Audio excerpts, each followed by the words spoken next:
పుదీనా కొత్తిమీర. ఎండ ఎక్కువగా ఉండేటప్పుడు కట్ చేయలేకపోయాను.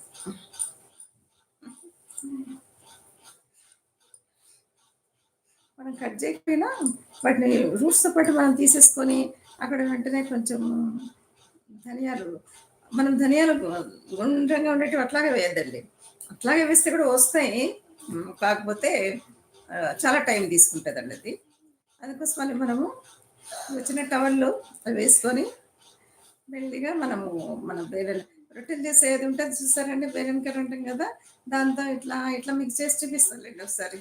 ఇట్లా చేస్తే ఒక్కొక్కటి 2 పీసెస్గా అవుతాయండి. మరి ఇప్పుడిప్పుడుగా కాదు, చక్కగా రెండు ఇలా రుచుకుంటాయండి అవి. వాటిని కొద్దిసేపు అట్లా నీళ్ళల్లో కడిగినట్లు కొద్దిసేపు అలా ఉంచి తర్వాత తీసి కొంచెం ఆరిన తర్వాత మనం అందులో కొద్దిగా ఇసుక వేసుకొని, ఇసుక ఎందుకు వేస్తాను తెలుసా అండి, పొడి పొడి ఇసుక అది దూరం దూరం ఇలా పడాలని ఇస్తాను.